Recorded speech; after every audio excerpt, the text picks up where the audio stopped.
Screams media here with Kraanium.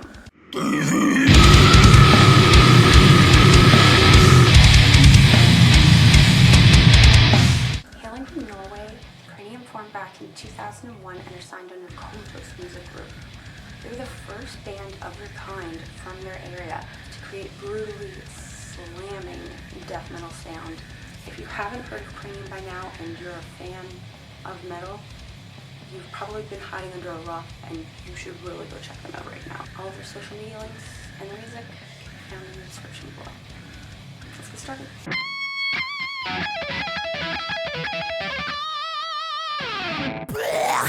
Okay, so hey guys, thanks for joining me tonight. How are you guys all doing? Been good. Yeah, all good. Yeah, okay. Introduce yourselves and what you guys each do in the band. My name is Jack, and I am on vocal duties. Yo, I'm Jason. I'm on guitars. I'm Mikael, I play bass.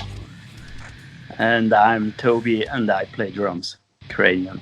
So Kraanium, how did you guys land on that name? Where did it come from? This is where we really needed Matt's in the conversation. I mean, I think from what he's told us in the past, he's always had a few sort of ideas for names, and they just came across it because it was the word skull, and it sounded cool, and they sort of rolled with it from that, really. I think that's pretty much what Jason said, kind of, because the name came like before I met, so it's like 2000, 2001 when the band like formed. So If I could come with a guess, it's because a lot of the Norwegian black metal scene, they use the band names is predominantly written out in Norwegian as well, and Matt is a huge black metal fan as well, so he just adopted the Norwegian name for Kraanium, which is Kraanium instead. I think that's where he got it from, but don't hold me up on it, but I think that's where it came from. Okay, so last time I talked to you guys was when you guys were doing your USA tour last summer. What's been going on since then? Any big accomplishments? I'd say biggest accomplishment since then would be last festival season. We played at Brutal Assault, which was like a huge thing for us because we've been trying for many years to get on that. And we played main stage, which was fucking cool. We played to about 15,000 people, so dare say that was another big highlight. Yeah, that was something. yeah, I think that's one kind of like for the books. It was pretty good. But most of us, or 3 of us at least, doing the US tour as well was pretty huge too. So can't really take that away. That was an amazing tour as well. Well, hopefully you guys can come back overseas again soon, because that was an awesome time. So how has the pandemic affected you guys where you are? Have you lost out on income or opportunities within the band? I think band-wise, yeah, but I think all of us are still working and we have jobs, and I think it hasn't affected that in that way, anything, but It's more the fact we find ourselves in the same situation as every other band. All our shows have been cancelled up until September. All tours, everything's been wiped. In terms of like merch sales, we invested a big lot of money at the start of the year for all the shows, and then as soon as those shows got taken away, we're just stuck with the merch essentially. But it has affected us musically, but maybe not personally, if that makes sense. No, that totally makes sense. How are venues doing for you guys? Crap. yeah. I mean, at least for us here in Finland, a lot of the venues are bars, so all the bars are closed until June. But there's no hope for shows yet. I mean, there's some are saying most likely local shows will happen this year, but international bands coming over, that's going to be for 2021. In terms of all of that lost income and opportunity that bands have faced then, how do you guys think that the music industry and bands like yourself could be helped out from the general population during this time? Just going on their stores and buying as much merch as possible. Yeah. That's the one thing that would directly go to the bands and will help them get back on their feet. Whether it be investing for the planning tours next year, or like, if they rely on the band's money, you're feeding them, putting a roof over their head. It will help massively. And I know it's hard because many people got laid off now. Many people don't have jobs, so many people don't have extra money to spend on merch. Mm-hmm. Yes, But it's tough on everyone, isn't it? I guess. yeah. So just likes, shares, comments, keeping active, that can definitely help you guys. With what you talked before, like with the venues, was like I kind of guess it's for us. It's not that big problem to go back on stage to play again, because we are not like really personal affected with the loss that we have. But it's I kind of more worried about like the infrastructure that is around, who the promoters who lose their job. And I mean, with brutal death metal, you don't get rich with those shows as well. So they are just living from mostly like from gig to gig with the money, the savings that they invest there.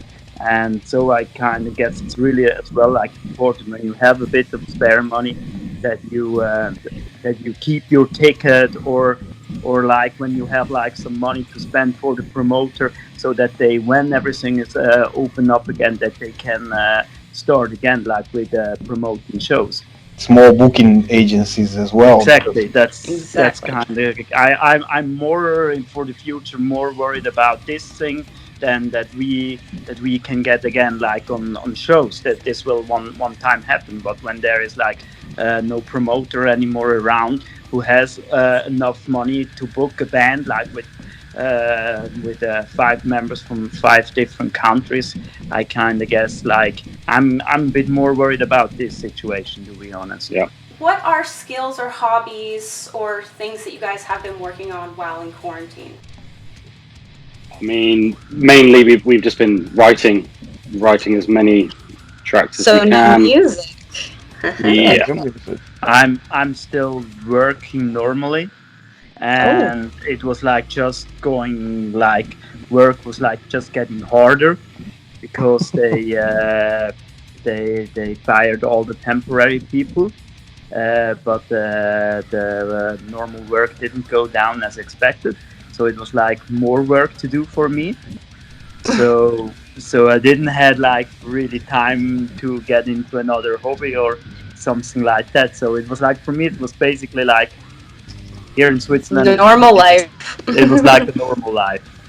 But it's pretty much same like all the normal hobbies. I mean, I train Brazilian Jiu-Jitsu, and that's closed until beginning of August.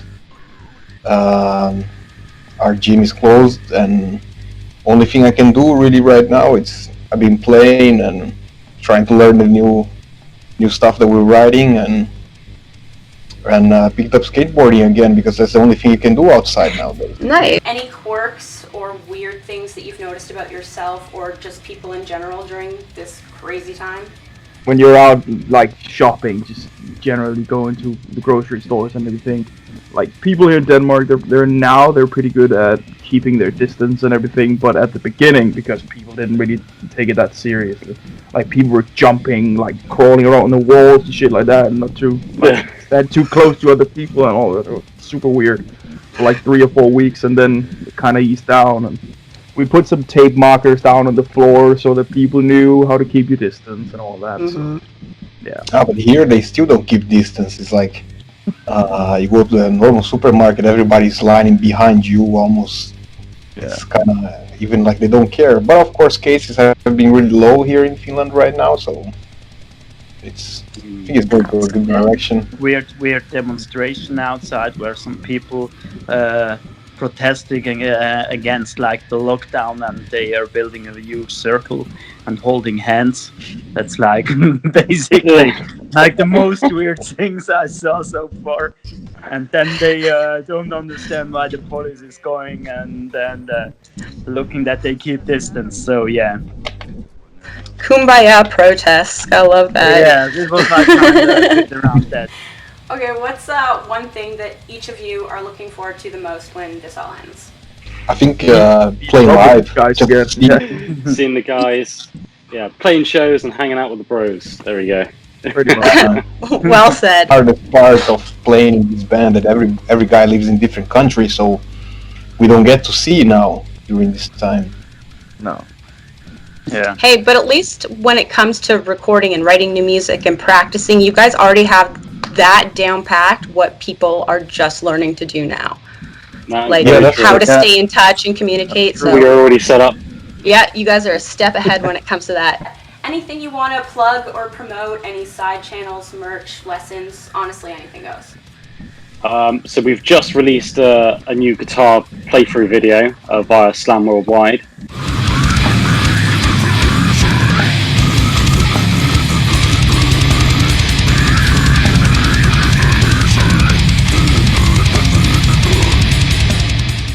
So head over there and check that out. It's a track off Slamcosis, BLOB of Inhumane, Metamorphic, Transfusion. Definitely for merch from the US, we have Massacre Merch, who are handling US merch orders, so you don't have to pay all the shipping and expensive shipping and income tax. And then for EU and the rest of the world, it's slamtwins.bigcartel.com. There's gonna be a split CD getting released at some point. I think that's the only thing we really have that has been like announced a bit. Yeah. Like, somewhere. Words of motivation or final thoughts for anybody watching. Stay safe, stay slam. If you really want like shows to keep happening again and all that, just follow the fucking instructions that your designated government is putting out. Yeah. Support your band, support your venues. Yeah. Just do your bit. Exactly. Yeah, and anything helps, you know. Just the social media likes also helps a lot. The small bands and there's a lot of good. I noticed people during this quarantine time started a lot of, like our friends from Internal Bleeding. They do every Saturday they do a live chat, so that's really fun to watch always. Yes, bands have gotten really creative, that's for sure. Thank you guys so much for your time tonight. I really appreciate it, and I hope you stay safe and healthy. You too, Karen. You too. Yeah, you too. Thank you. Nice to see you.